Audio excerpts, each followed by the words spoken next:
Ladies and gentlemen, Rex Bear Leak Project, how the heck are you? Super excited for the opportunity today. As you can see, we have the legend John Hogue with us from HogueProphecy.com, and we're going to talk about it. We've got a lot to talk about today, actually. Let me pull up some of the main discussion points. Super Tuesday, 2020 election trends, Edgar Cayce, Russia Hope prophecy, and the crud bug that seems to be on everybody's mind right now. I mean, is it going to crash the markets? What's going to happen? Well, time will tell. If you have stocks in the market right now, you're probably keeping your eyes extra close on your stocks because, geez, just over the past week and a half, it has been extremely volatile. Last week, the Dow dropped over 13%. This week, there's been some huge drops. There's also been a couple of bumps.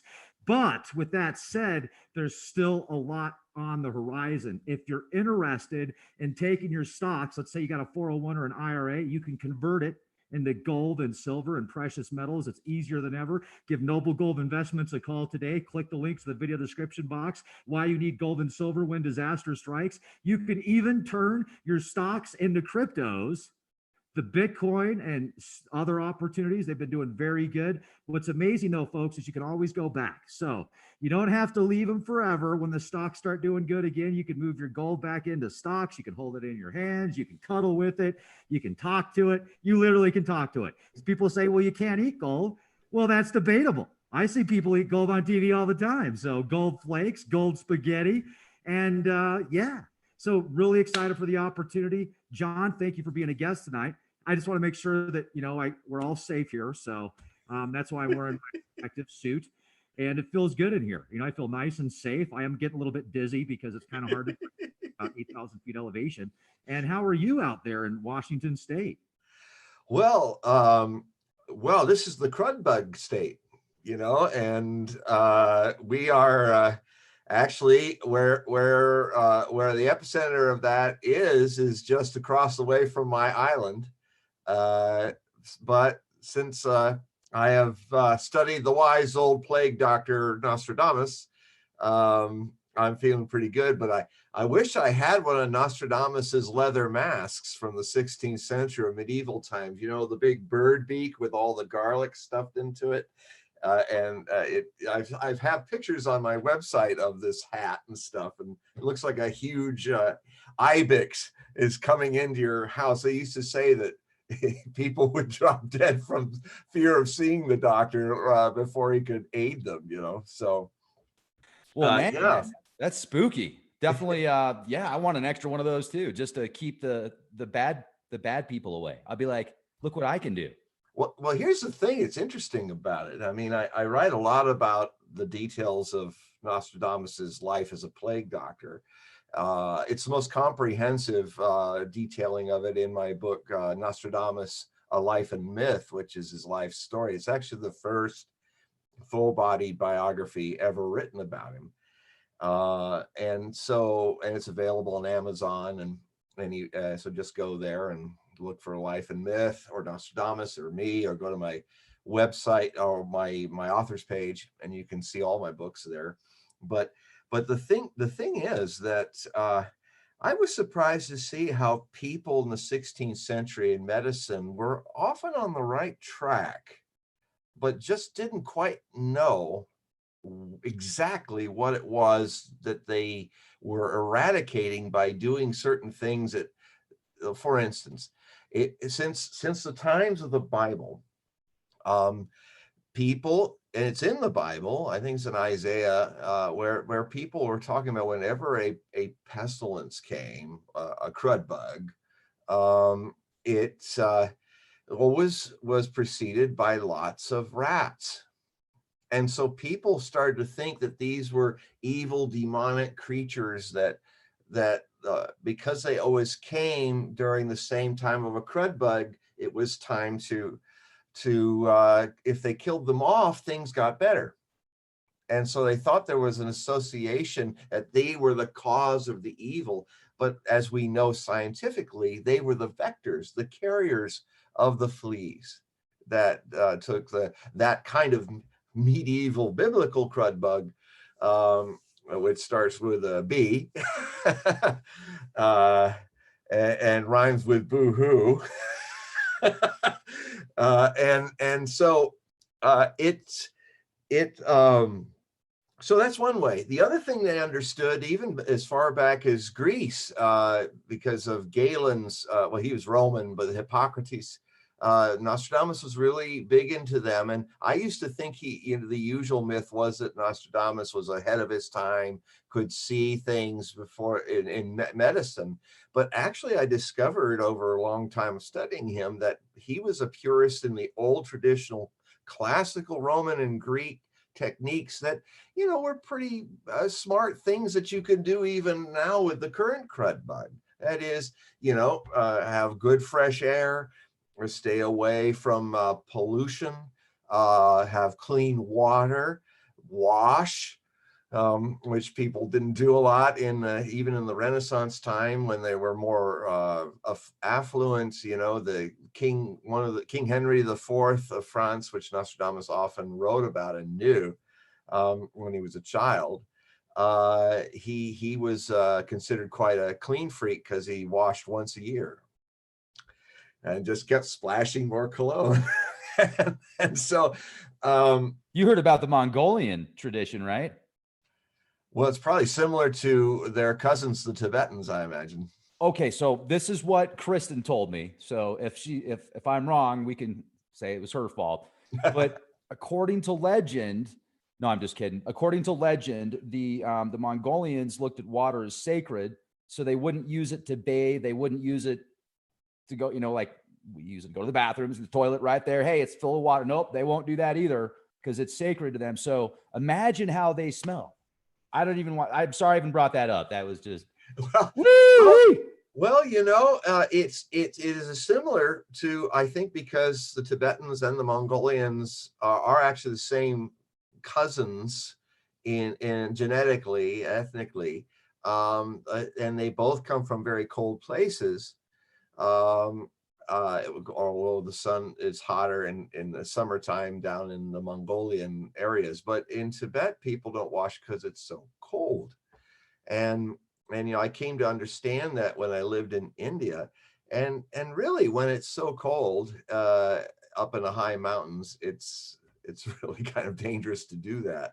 But what happened, what I was told from my own teacher, Osho and others, is that when the Tibetans were kicked out by the Chinese, the Tibetan lamas, he used to have to say to them, he said, look, can you sit about 20 feet away and I'll listen to you because you smell so bad? Because and he would say, now you're down in the valleys of India in subtropical climate. It's time to let go of that idea. And many Tibetans came down into the tropical areas of India from the high fresh mountains, and a lot of the refugees died because it's also an interesting study in conditioning, how that needs to change in so many things in our future so that we don't do something that is simple.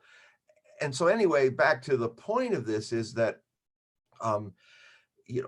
avoiding foul water, always eat fresh food, make sure your food, these are things that have been ancient ideas, and Nostradamus was actually doing more of the ancient ideas in his time than the others. I mean, and the same thing like with this crud bug, isolating people. When Nostradamus came into Aix-en-Provence, which was the capital of Provence, southern France, where he grew up, he was summoned to go there. All the other doctors had either fled or died, and his account in his accounts of his medical experiences was 270 days he was alone in the town trying to take care of things. And of course, the first thing he did is a lot of the people that got caught the crud bug, the same one that rhymes with boo-hoo, by the way, used to come up very strongly in the 16th century, as it did in the 1300s in its famous visitation across the world. They would take people that were sick and put them in a quarantine. And people, if they were sick in their houses, they would put a white cross painted on the door. And And so people would pass food to them and things. And they also had edicts. The first thing Nostradamus would do is nobody, no large crowds, no any more than 2 people is too many. So everybody stay home. Everybody don't go into big crowds. And they were close to having a knowing. And I wonder sometimes, because a lot of things that are attributed to Nostradamus as a future prophecy, I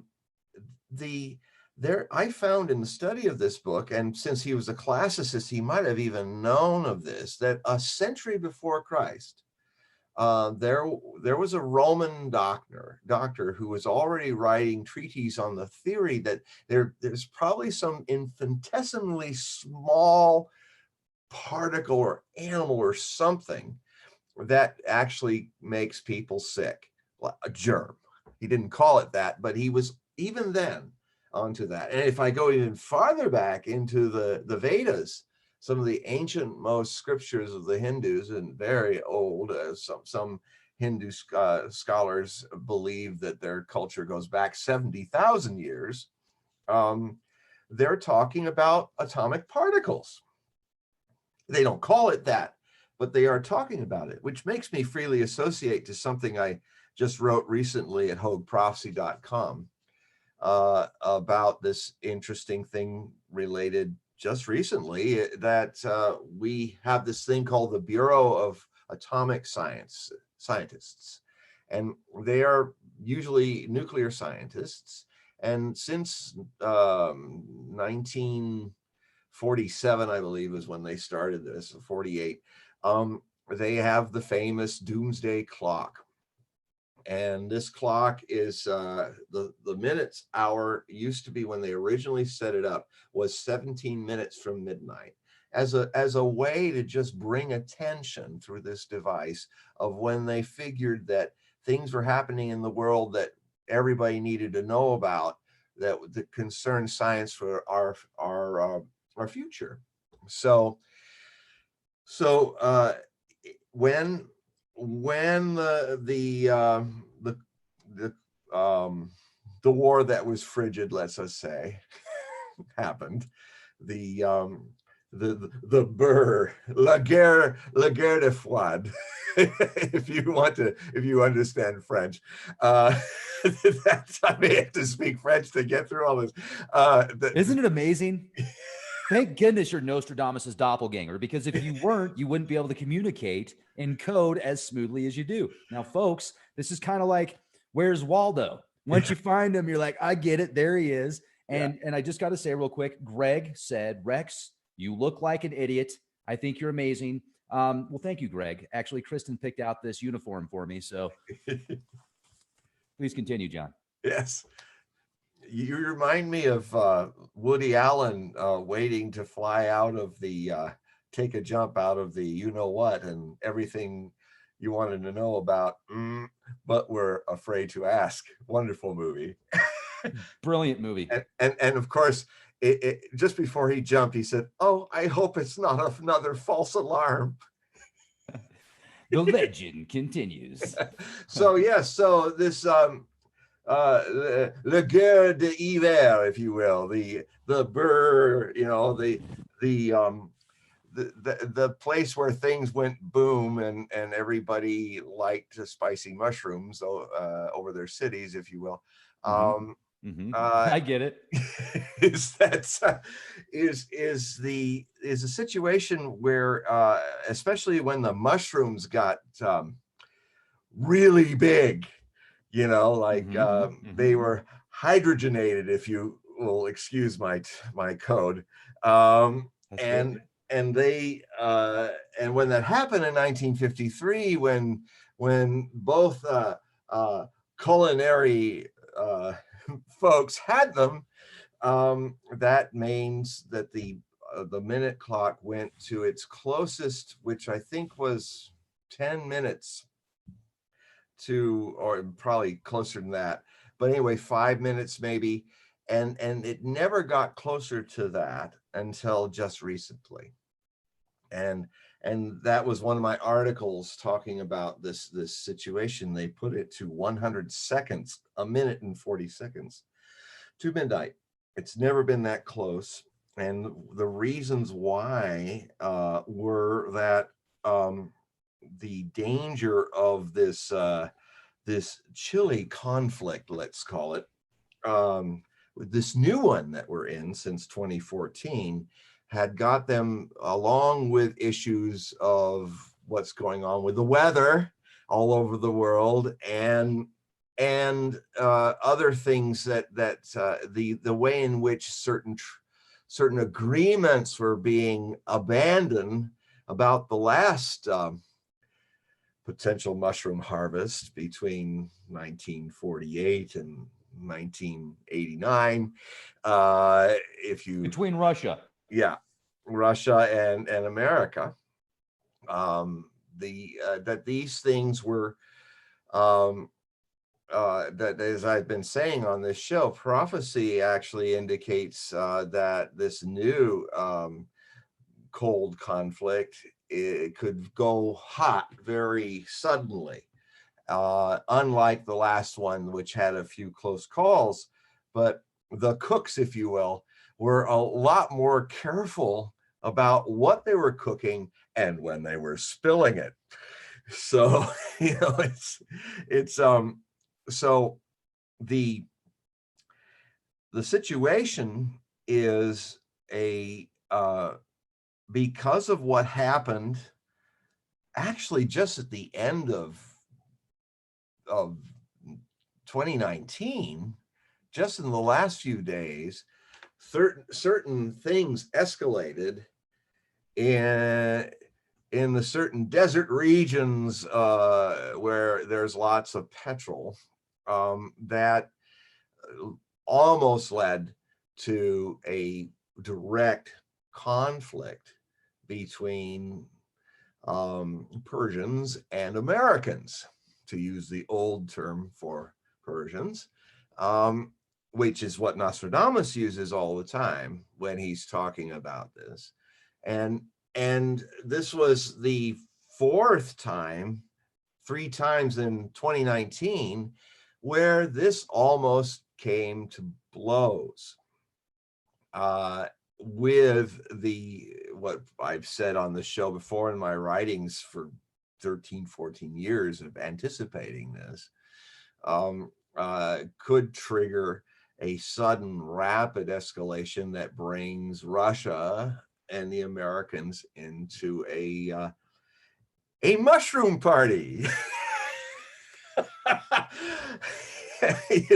That would not be a fun time. No, it would not. And even though people would be glowing in the dark, which can be helpful when there's a winter that lasts a few years, it's not really conducive. It's basically not a good show to perform in. So a future that, as Nostradamus often said, because he's the first major prophet to document and go against the dogma that said that prophecy is written in stone, that it's all preordained. He's proven, because of his paper trail and his prophecies over the years and their accuracy, that there's alternative futures. And and he used to say, he used to be kind of a scary guy anyway, a very pessimistic prophet. But I've said before that it's like that show Scared Straight, where the punks had to go in and spend an hour with the lifers in a prison somewhere. And they did 2 shows of that. And it was a very powerful thing to see in the 70s and 80s when I saw it. These punks coming in, I can handle this number.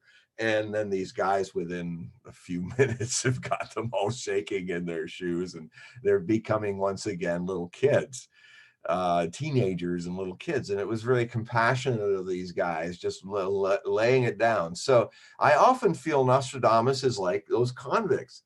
He's just laying it out. He's giving you the worst case scenarios mostly to scare you straight, us, all of us. And so hold that idea, because things have, so back to the situation in that desert region, where do something different than all of And this is recent. Very recent. And you're talking, and this is in let me searing ease in that area. Exactly. And yeah, and it also reminds me that I ran to this idea before, you know, and so, or I should say, I ran to this concept once. Getting my handle on this. You're doing it well. Okay. Well, yes. Yeah. I'm sure your audience knows why I have to do this. Oh yeah, absolutely, they do. I'm reading through the comment section right now, and they get it. Yeah. So and forgive me, everybody. I'm actually learning this as I go. So, but it is very Nostradamian, and I must say, the perils, and this aside, the perils that Nostradamus had to deal with in his own time. What we're doing, Rex and me, and all of you watching on this show, is a variation on exactly what Nostradamus had to do in his quatrains, his 4-line poems. Is basically, he had to do this because of certain people watching the EMFers. Yeah, he had his own EMFers in his time, and fortunately for us, at least so far, I'm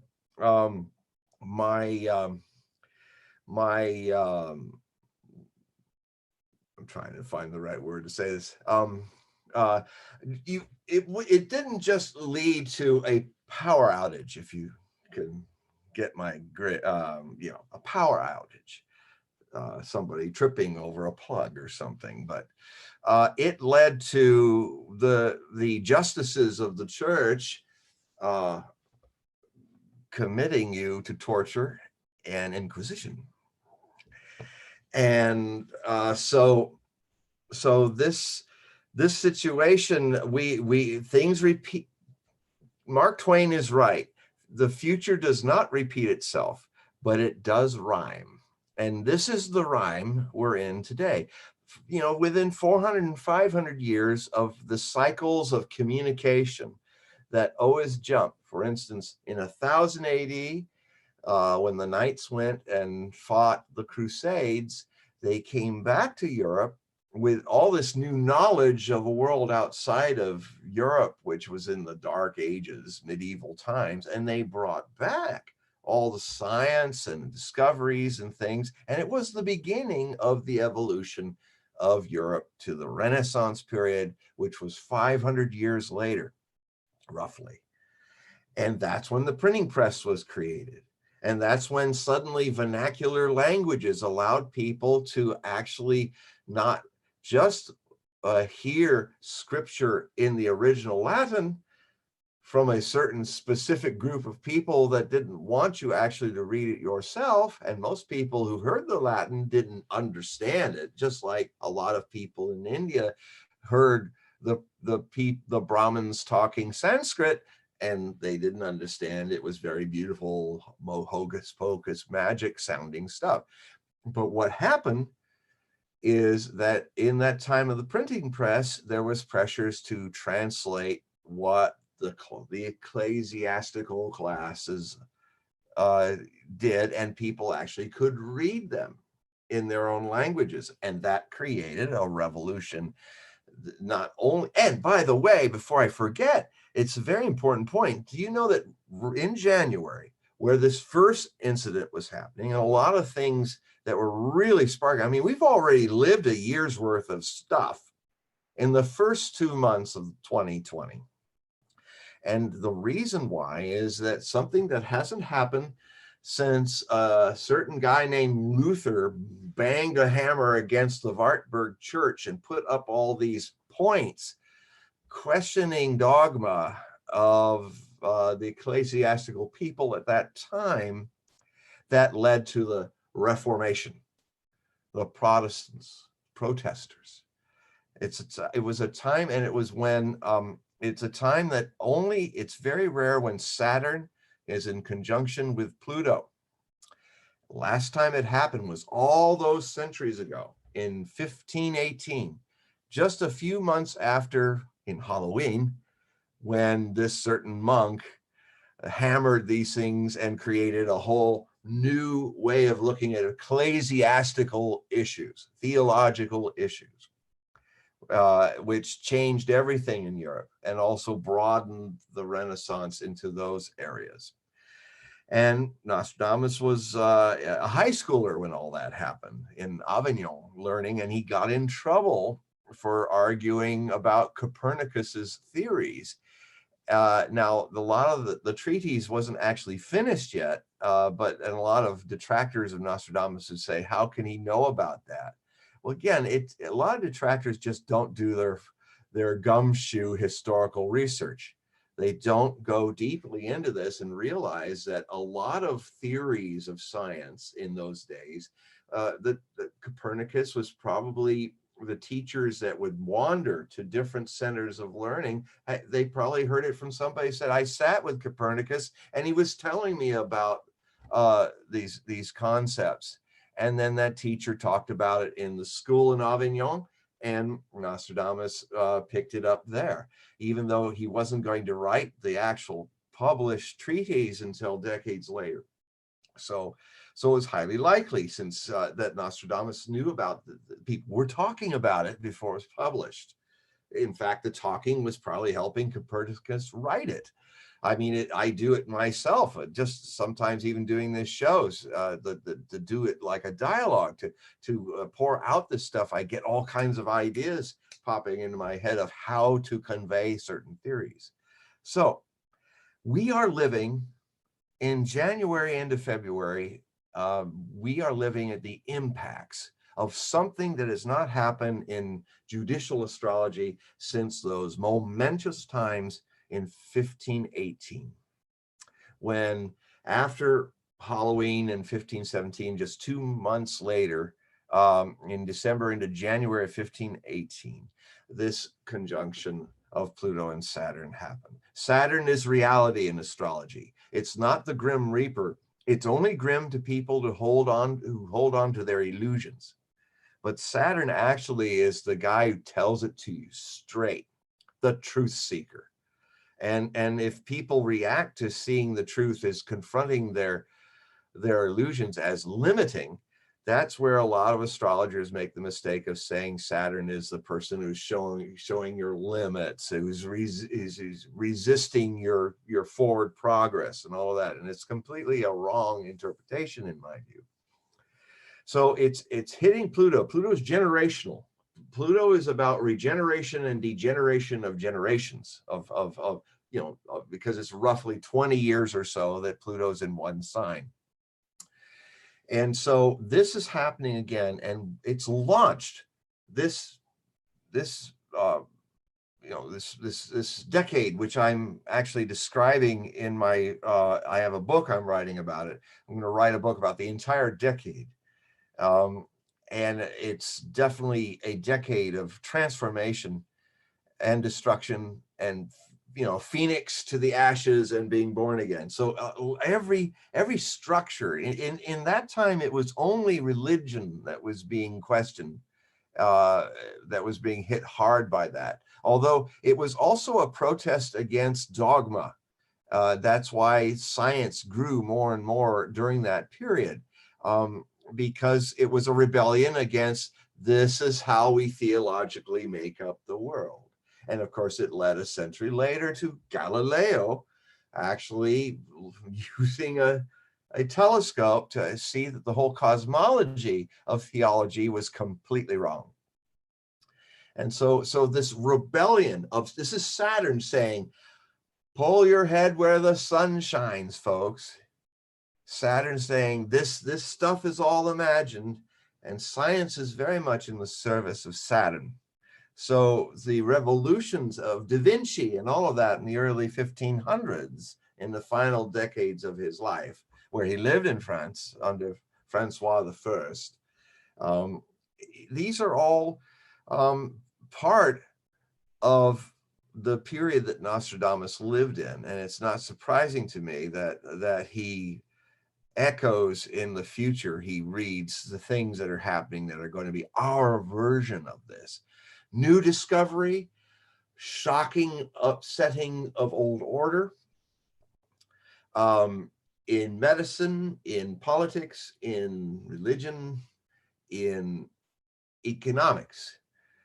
It's all now starting. So this thing triggered this first issue with the Persians and the Americans in over and a droning of a certain second most powerful leader of the Persians, which, by the way, my new articles are revealing that, as I kind of intimated in the instructions, now even the New York Times is backing me up, and others like me, that the incident that caused this whole crisis in January that almost led to a war from that desert place with us was, and could have led to world wars and, well, stuff like that, was not the person, the contractor who had the fatal experience near Kirkuk, was not hit by the Persians and their allies, but by how do I put it? The folks with the black flags and the black uniforms that used to be all over the place there, who kind of had their nation disappear recently. That rhymes with a certain goddess of Egypt. Yes, which is really sad because, in my opinion, yes, the archetype. Let's talk about Sumerian deities for a minute. There's that beautiful deity Isis, which is also connected to Inanna and Ishtar. Right. And yeah, beautiful. It's really unfortunate how certain names and archetypes are twisted and like reversed for specific agendas. I don't like to see that. Well, we'll just use the acronym of the I and S for the state, and we'll just call it IS, or is. And when I say is in emphasis, you'll know who I'm talking about. Capital is. Capital IS is. Bingo. Yeah. And so it was is who are the folks who did the deed that set in motion what almost went to a mushrooming of the most luminous quality, like the sun on the earth. And that's how potentially it could have very quickly gone. So as soon as that's stepped back from, almost without a respite, things happened in the place that rhymes with seer, as in Saint-Cyr, a saint in France. SYR, but the same phonetic, Cyr. So we're going to talk about the place called Cyr, and we're going to talk about turkeys. That a bunch of turkeys, wild turkeys, invaded Cyr and gave a lot of Freudian id lip service to the certain place where all the is people, their friends, the AQ folks, from which they sprouted from in 2013, 2014, where they actually are trying to make their last stand in Cyr. And so there was an agreement that the Russians and Turkey made to open up, to separate those folks who are not members of AQ or is from the other folks that were more ready to negotiate a resolution to the civil upheaval that had happened in Seir since 2011. And what happened is the Turks, Ankara, if you will, the capital, the leader in Ankara was not able to do any of the things that the Sochi agreement that he signed with Putin in Russia, because the Russians are also there. Kind of both the Turks and the Russians were being used as like UNO blue helmet troops without the blue helmets. They were going to open up a part so that these roads from Latakia on the coast to Aleppo province could help. Without that road open, all these provinces in Seir could not rebuild after this terrible civil strife. And so finally, the Seir forces got fed up, couldn't wait after 3 years more, so they started to just go in and clear the area for the road. The Turkey came in and embedded themselves in the AQ-backed groups of resistors. And because they didn't inform their opposites playing blue helmets, they were there, they got attacked, and many died. And so then in response, the heir of Dogan, the leader of the Ankara, came in and basically, long story short, I mean, this is the great thing about these codes. It forces me not to be as long-winded as I usually am. You're getting more information out. You're being more efficient. Yes. So basically, it led to a full-scale brawl, the same kind that could lead to, the Russians with their Kripke, that's the Russian word for mushroom, and the Americans with their mushrooms being dragged into this brawl directly. And here we are again in February, ended into March, with us in an even closer, more volatile, dangerous situation than what happened in January with the contractor issue. Who messed with the contractor and sent him to the pearly gates, and they rushed to judgment almost at will. Those folks who, certain W mongers, if you will, who want to keep the market open, the butcher market, if you will, in a certain way, because it's the weapons and the knives and things used to cut are very profitable for a certain group and that have a lot to say to Mr. T. And since he's an open channel, who in his heart of hearts really wants to resolve a lot of these things, there are times when Mr. T is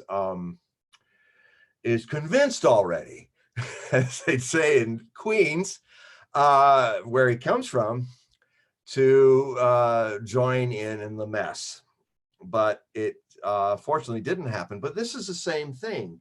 So this is why the clock of doom is at 100 seconds to midnight.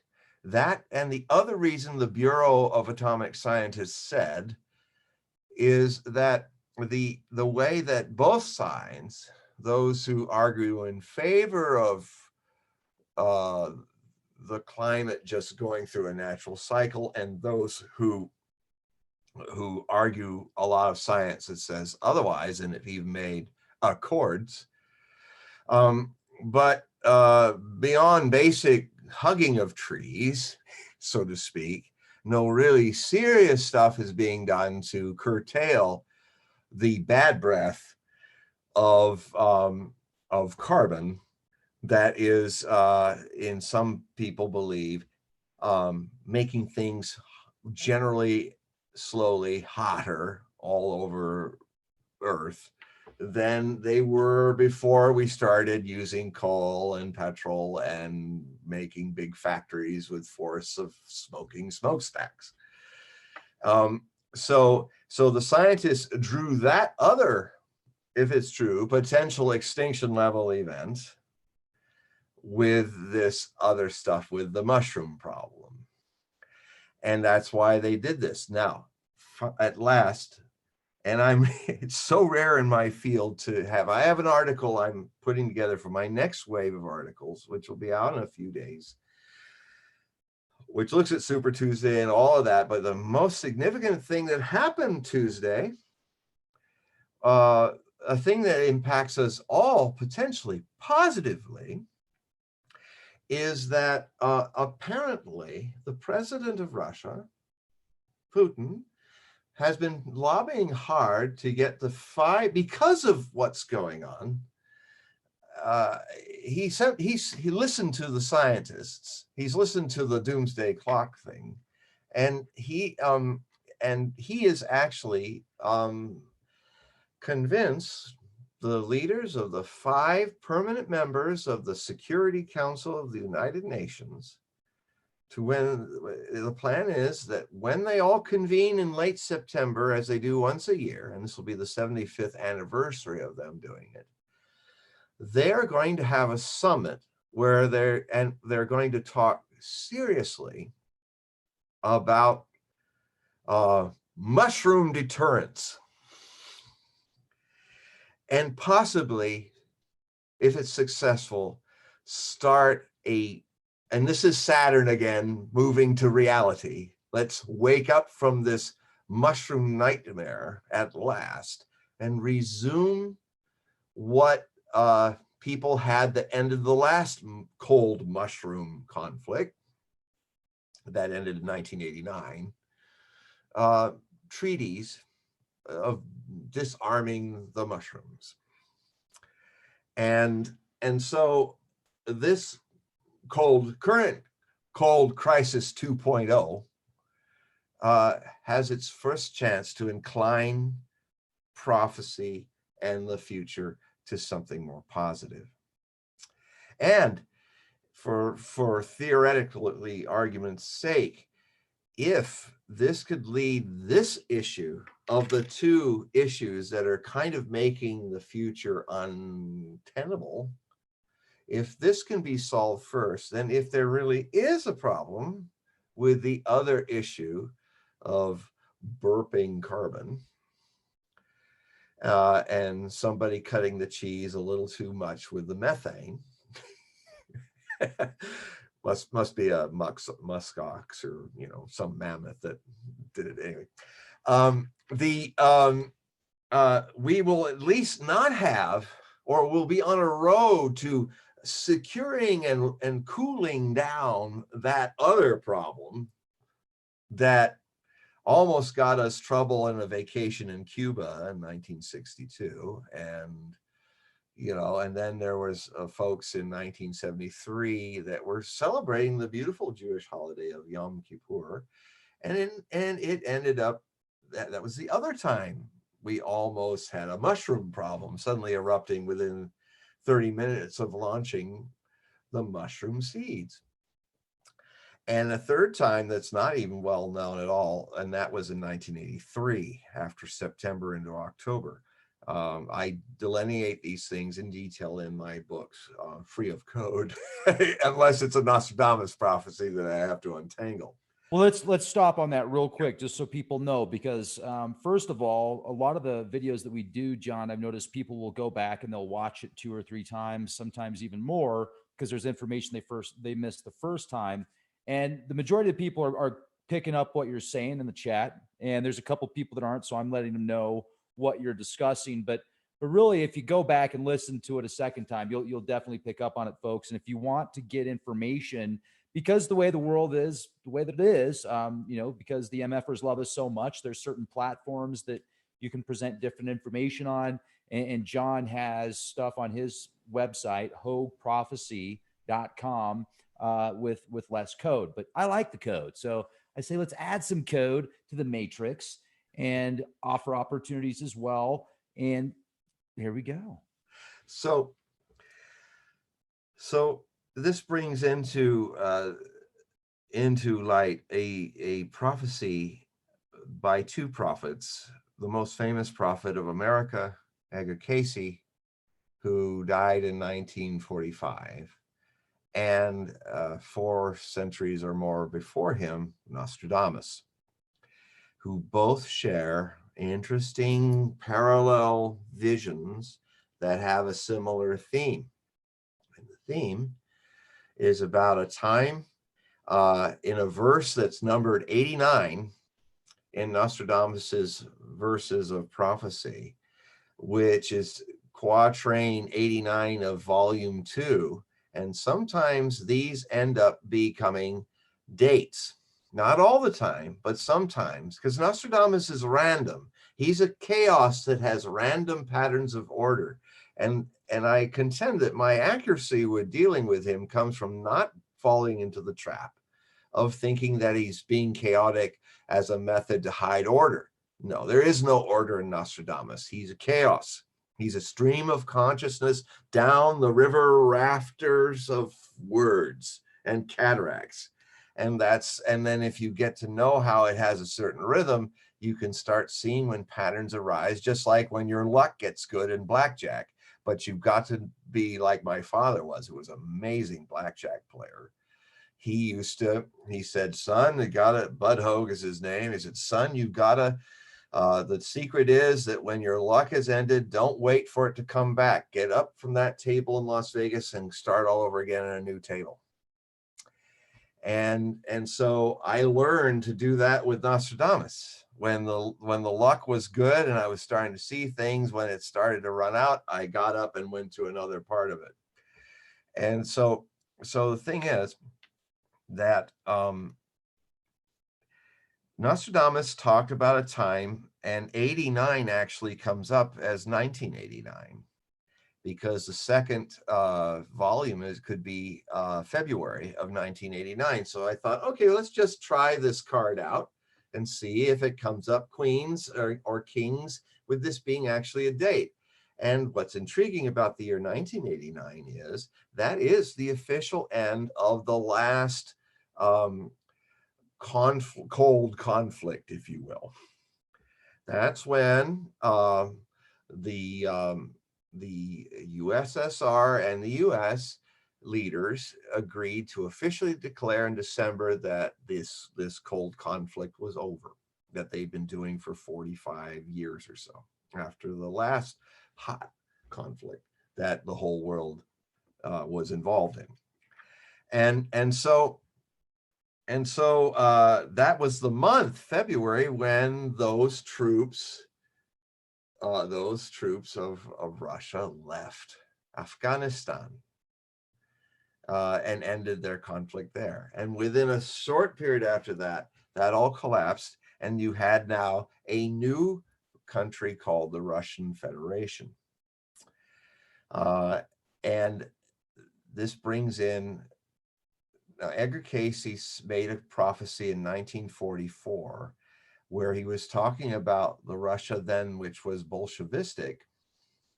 And he was asked, he did this famous vision under his trance. He used to go in a trance on his couch in Virginia Beach, and he wouldn't even remember what he said. He'd wake up from his trance saying, what did we get?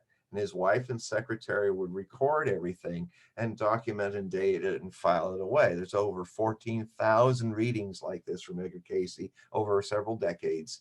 And in them, on occasion, are prophecies, individual as well as about the world. And this one that he did in 44 was reading The Destiny of the Nations. And he spoke of many things, but one of the most surprising things was when he said, "What of Russia?" And he said, "Russia is the hope of the world." I was like, and you got to wonder when he's saying that, at that time, there were already cracks in the friendship that was going on, fighting that last world conflagration with the Russians. And so, but he said, not the current Bolshevistic, but freedom.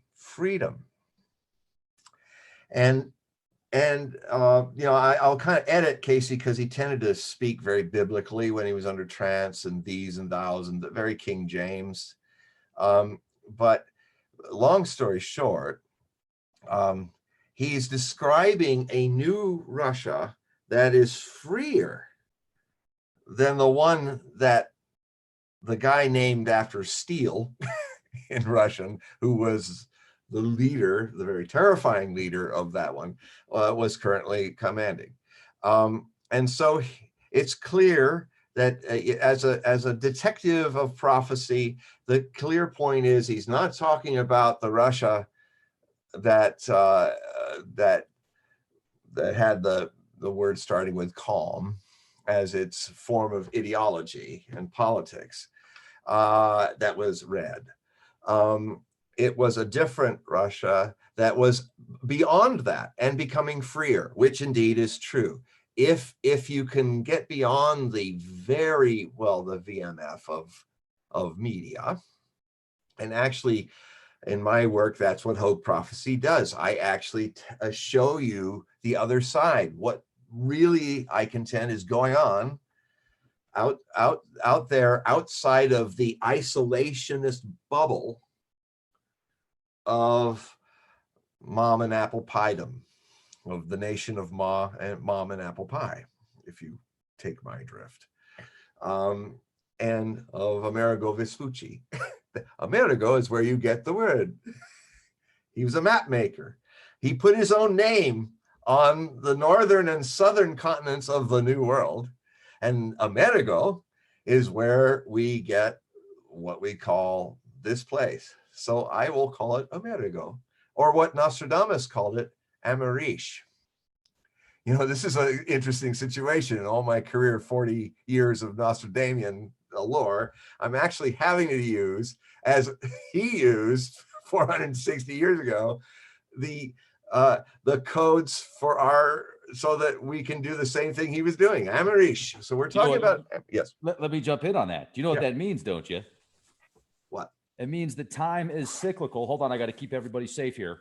It means that time is cyclical, and meet the new boss, same as the old boss. And I think it's fascinating. And I also wanted to just jump in real quick, because there was a few people that asked in the chat. Okay. They're concerned about what's going on right now. Folks, if you're concerned, my favorite saying is, be prepared, not scared, right? Be prepared, not scared. Murphy's Law. Then if you want to get into that a little bit more, Murphy is an optimist. So hopefully you can be an optimist as well. If you have it, you're probably less likely to need it. If you don't have it, you're probably more likely to need it. And I just want to say, if you go to preparewithleakproject.com, there's people that are asking in the live chat, where can they get these specials on food? You can get 2 weeks worth of food for $87. Let me show you what 2 weeks worth of food looks like. Here's 2 weeks worth of food right here. All right. 2 weeks worth of food right here. And it does require water, so you need to add water to it. It's nutritious. It tastes good. It's packed and grown in the United States of America. Get some. preparewithleakproject.com. Back to you. Yes, I highly recommend this. And I have a friend, an author friend, just up the road from where I live, and he's actually stockpiled 30 years. And it does not fill a lot of space, folks. And in these times, it's a good, just as a sideline before I get back to what I was saying, in these times where disruption is more likely in this coming decade on many levels. And they can be temporary too, but it's just wise to be prepared as best you can, and to be positive about it. This is the thing I've always done in my preparations is, if I'm prepared, that makes it better possible that what I'm preparing for isn't going to happen. I mean, in a way, what I do on shows, talking to millions of people all over the world as a prophecy scholar, is I'm trying to prepare people for certain potentials that, and also try to, by talking about it to so many millions of people, create perhaps, I hope, enough talk and discussion and people thinking about it and people responding positively to it. Not thinking positive, because that's actually the way a lot of people look at positive thinking. They're suppressing their fears, and that's not positive. As I said to this one person when he said, I really believe in positive thinking, I said, well, that means you have a deep negativity towards your fears and negativity. And he said, my God, yes. He felt it immediately. He said, okay, be proactive. Be I would say, be aware. Be just simply more aware and sensitive and available to see each moment that you're living in. In fact, with my own readings, a lot of the things that I talk about in my online private readings is exactly that, as how to become centered, kind of what's called, my teacher called it, a Noah's Ark of consciousness, that this is the only ark we have. And he contended it to remember that point inside of you of eternity that is never born, never dies, is absolutely the best place to embrace whatever life throws at you, saying and giving your response being something, yes, something. I mean, and case in point, the things that have happened in the last 2 months that made the clock go to 100 seconds to midnight are exactly the things that are waking world leaders up to have this summit.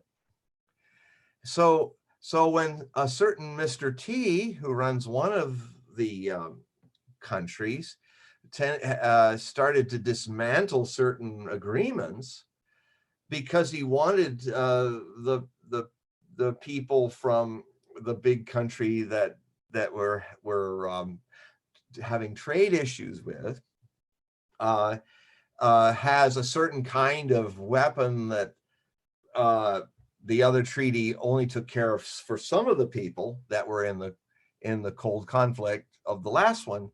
In a way, he was right to ask, well, everybody, because why should anybody be outside of this treaty who has the same weapons that cause us to feel a little insecure?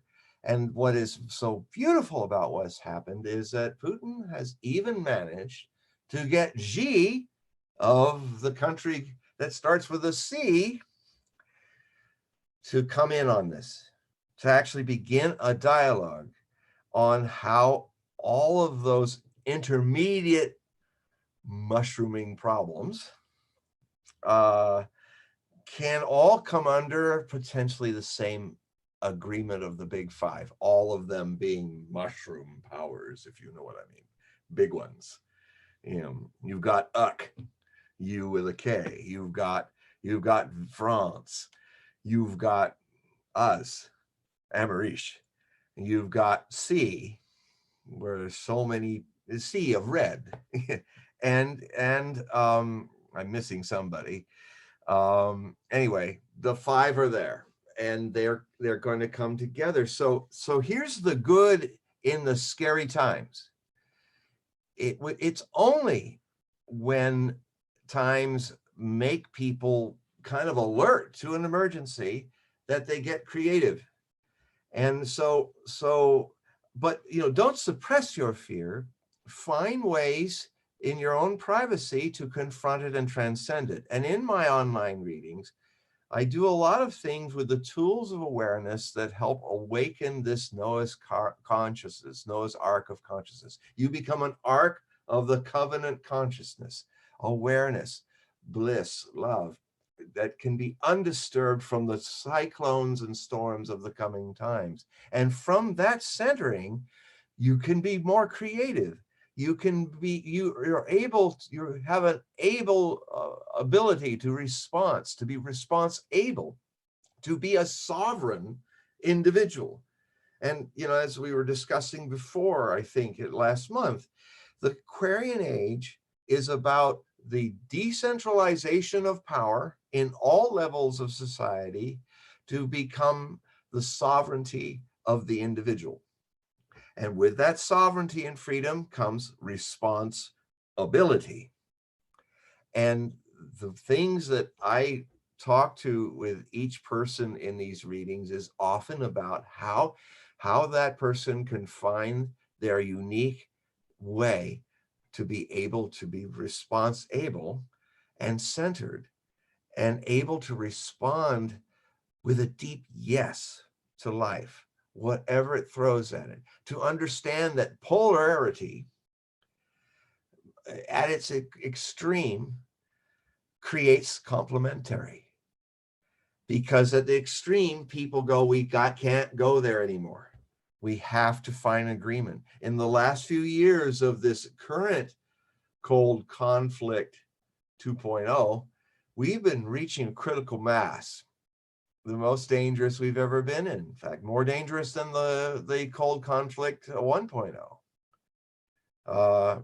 More dangerous than that lost weekend in a vacation in Cuba that everybody wants to forget in 1962. So it's only because we're so much closer to the threat that the potential to turn this around has happened, which brings me back to the hope of the world, what Edgar Cayce was talking about. And now I want to bring Nostradamus's take 4.5 centuries earlier to this. He used to talk about the great brothers, the great kings of the North, he called them. And you know, I could get into the lexicon language, but essentially the kings, it's a classical metaphor about the constellation of Aquila that usually was prominent over Rome, because Renaissance prophets and thinkers loved classical metaphors, that was at its apogee at the beginning of winter. And it was from that source people believe the winds of the north came from the eagle constellation, Aquila. So he was trying to talk about two very powerful kings and kingdoms that were in the north. Now, when I try to modernize the interpretation, that gives me, because of Alaska, it gives, and also Siberia, it gives me the two kings being Russia and Amarish, to use my code. And so he always used kings, the terms of his times, but it was not, it equally could mean presidents to modernize it, but he just called them kings. Now, one thing that I learned because of Nostradamus's love for totems, I mean, he calls Italy, he calls France the cock, the rooster. He calls, because that is a symbol, the totem of France, and so forth. And so we are symbolized by the eagle, the bald eagle. And it's funny, all these years I've been looking at it, I had this thing staring me right in the face. And today I had an epiphany when I went to look at the seal of the president of Amarish, which is currently Mr. T. And every president that you see when they're speaking at the podium or doing press conferences at podiums have a seal on the podium. What's on that seal? The bald eagle, with the seal of that president's title around it. But there's the bald eagle right there. Since 1992, after Red Russia disappeared and the new Russia rose, rather than having a seal, the president of Russia has a coat of arms. And he also has, whenever the president of Russia goes anywhere or is in office or in the Kremlin or whatever, the flag with the golden two-headed eagle just like the red coat of arms, two-headed, gold-headed eagle, is raised. The red shields. These are what Nostradamus called the Aquilonaire, those of Aquil, of the eagle kings. And he also calls them the great brothers, which clicks into that 89 quatrain, which ends up, I contend, being the date for the end of the cold conflict. I almost slipped there. And so so basically the hope of the world is generalized by Cayce to be Russia after it has gotten over its Bolshevik problem.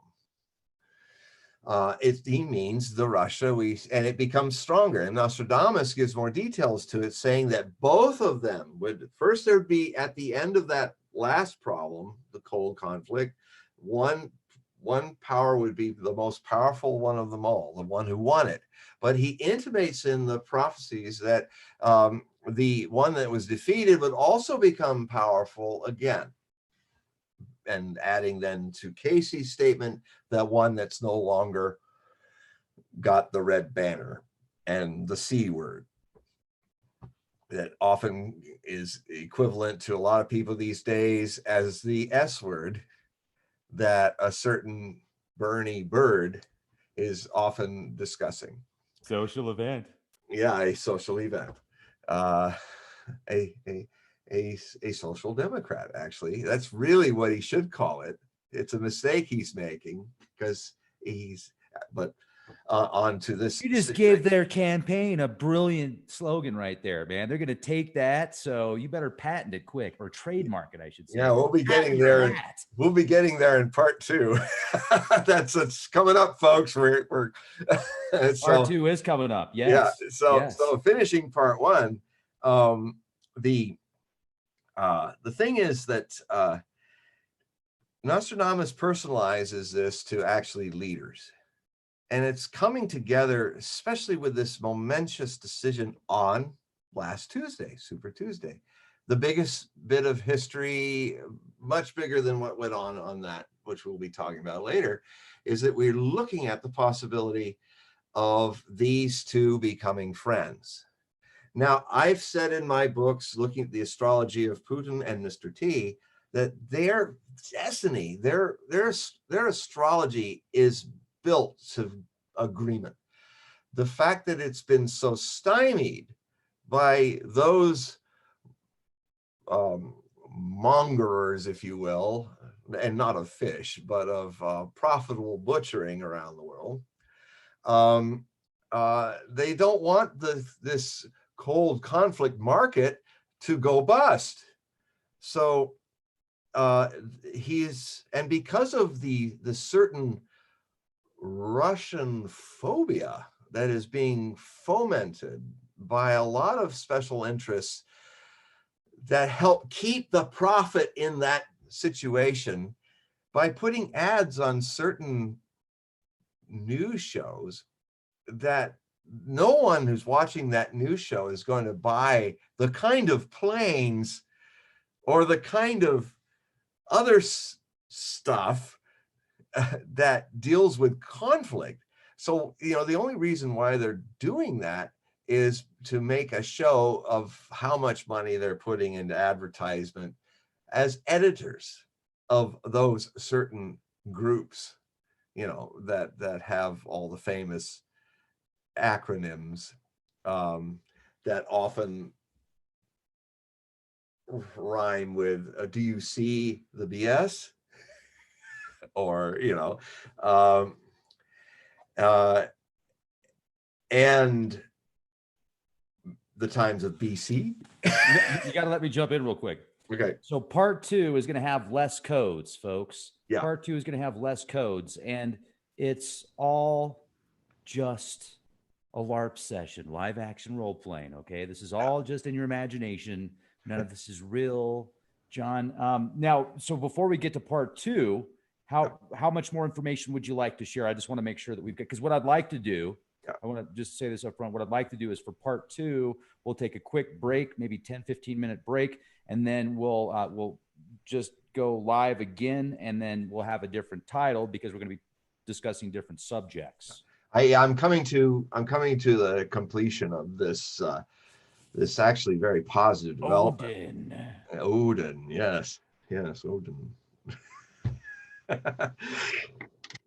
So, or Wotan, as I know it so well, being a Wagnerian fanatic, but I love the music and the dramas.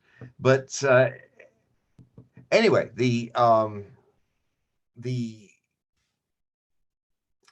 so basically the danger is that the brothers of the North, Nostradamus plays a double entendre, a rhyme word. He uses damis, which is demis in Greek, but it's like a badly spelled dami, which means friend. And then in another verse, he says the brothers who are not yet brothers.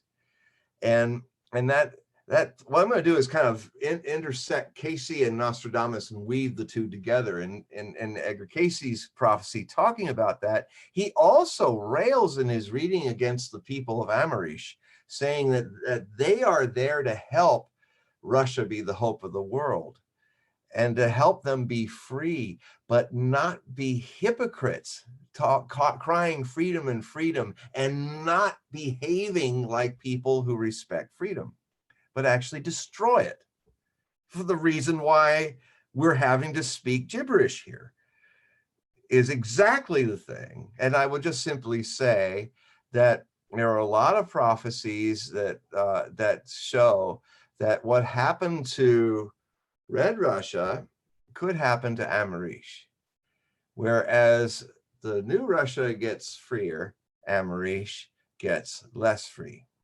And that I was watching those 20, 30 years ago, those prophecies, and they're happening. We're having to speak the language of going under the ground. And that, so what you're seeing here is that thing, but it will pass. Nothing stays. This one thing beautiful about the transitoriness of life is that this too shall pass. So here's the thing. So Cayce really compassionately hit very hard on America, on Amarish becoming not practicing what it preaches about freedom. So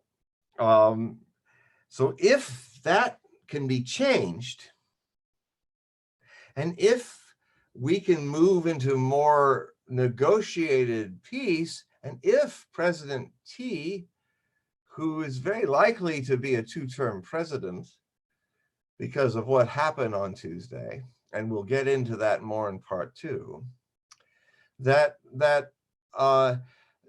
he really wants to make something happen that's positive, where we can end a lot of the tensions that we are currently following, which I contend are mostly hysterical and not factually based.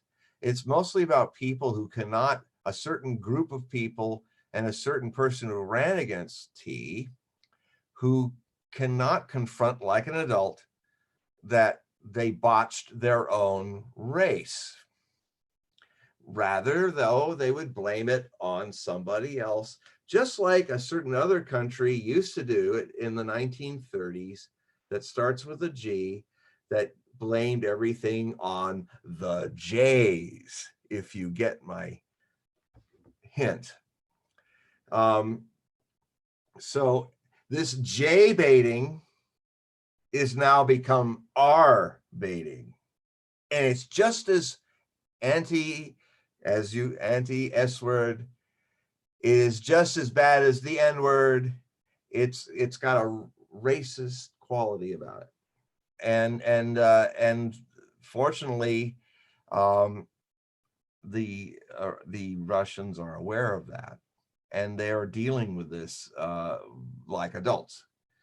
So, and I just want to say quickly that Putin, you will not hear this, and I have a whole detailed article that I'm writing now in Hogue Prophecy that will delineate all the things that you don't know that this man is doing as the president of Russia, that on rare occasions having to go military, but not to perpetuate a everlasting butchering, but as an effect to bring people to the negotiating table to say, hey, you're not going to succeed by going into violence because we can match you.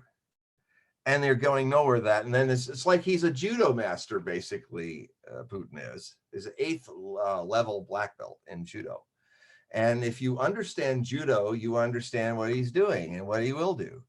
I mean, he will take a superior opponent's force of his violent lunge, step aside, push it away, and force the man in his own energy to hit the mat, and then get on top of him, and then it's over. This is where the littler guy takes down the bigger guy by manipulating his own hubris, the bigger guy. But at the end, what this man's literally doing, when the guy's on the floor, he offers his hand, as it were, helps the man up and says, let's talk, because if we go to blows, you're not going to win. So let's solve this issue we're having, like gentlemen, and not with all the destruction of and death and stuff that happens, and the dangers to the whole world if it goes too far. Now, T gets that, but he can't even talk about it much. But he gets it. I can sense it in him because I've looked at his chart too. Mr. T is a lot more complicated man than people give him credit. He will always be underestimated. And I read his astrology without any biases of either this side or that. And so I can see that in him, and so does Putin. And so they've tried a few times to get together, perhaps in his in the second term, there might be some success with that. So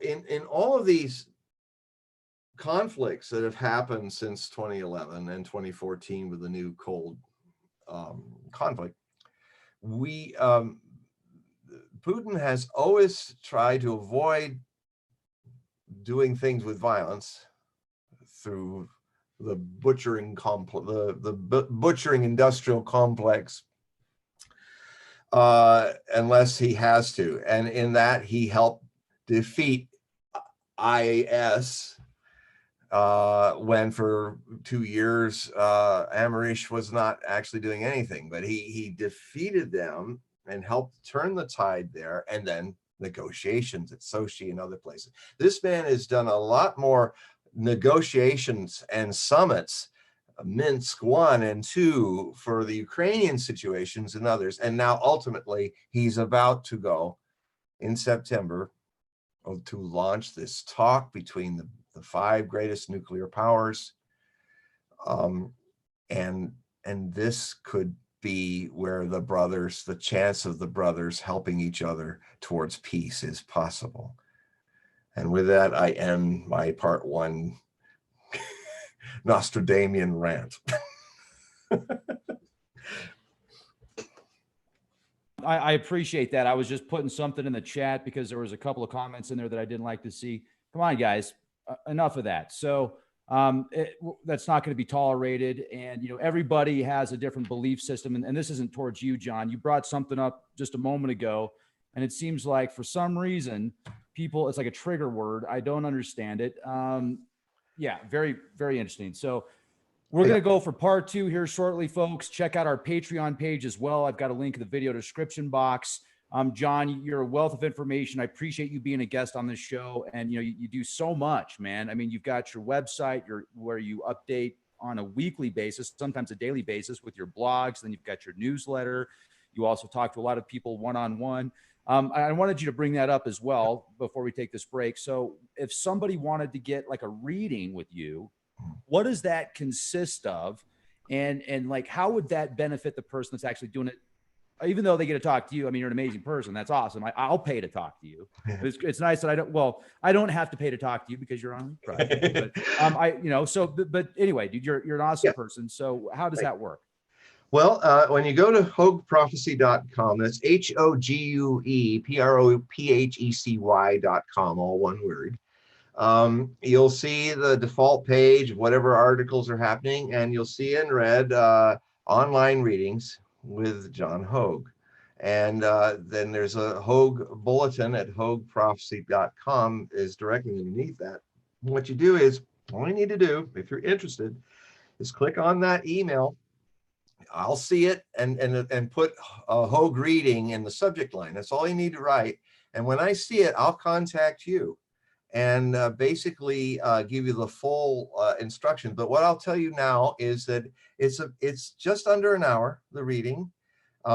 It has an astrological element to it to kind of see the Kelly Blue Book of the body mind, the vehicle you're driving in this life, to look at some specific things that what I basically do is a divination reading. That is that I'm a medium, basically.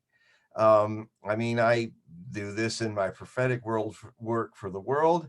And now I've come back after a long hiatus to do that, to do one-on-one what I do with the whole world with you.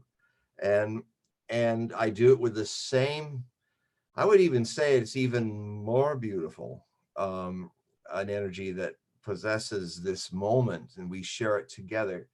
And so in that, I also use divination tools like the Osho Zen Tarot deck to give examples. But ultimately, it's literally me tuning into a space of profound silence and beauty. And from that place, speaking from a very deep place in the being that resonates with everyone's being. And what happens is, it's like it's even happening a little now, is an energy happens. And for most people who have the reading, they feel really like something unique and beautiful has happened. It's always constructive what comes up. It's always there to help. Many people who come to me are people who are ready to take and celebrate a deeper plunge into the mystery. And yet I also do all kinds of readings. I will read what the future of people's businesses, anything that you want to talk about. There's no holds barred. And you will see the same room that you see here. This is my office with all these beautiful lights in the back. And so I hope to contact you. I've had so many wonderful people come through Rex and his audience. Rex, you have an amazing audience, and they're all over the world. And I very much welcome you all. If you resonate, if you have a yes, if you if you want to get gassed in a really good mediumistic way, check it out. And then we'll talk about how you can pay for it and online through PayPal and all that. It's all very easy. And we do Zoom just like this. And there we are. So, it's a lot of fun. Yes, it's a lot of fun. And I just want to make sure that I keep everybody safe. You know, I mean, a lot of people are concerned about the CoronaCon. So with that being said, I totally understand. So I just want to make sure everybody's staying safe. And I'd like to thank everybody for being here with us. We will have part 2 available tomorrow. Make sure to check out the Patreon page. I got the link in the video description box. And also check out hogueprophecy.com. If you'd like more information about what we're talking about, you definitely want to see part 2, as well as hogueprophecy.com. And folks, you got to have a little bit of fun in today's day and age. I mean, a lot of people like, Rex, why are you the way that you are? And if you're not crazy in today's world, you're crazy. So lighten up, deal with it or not. And thank you, everybody, for being here with us. I think you're all amazing. I really do. I love all of you. And if it wasn't for you, I would be doing this somewhere else, like at a corporation, or, you know, I used to work for the man. I used to work for a Fortune 100 company, and I was talking about the same stuff at lunch and during customers and stuff like that with my other coworkers. And so it's just nice to be able to have a platform to share this with people and be the change you want to see everybody. I'm about ready to pass out because I'm about 8,000 feet elevation and it's smoky in here. I don't know how that happened. It's so bizarre. So bizarre. John, I'll talk to you in about 10 minutes. Okay.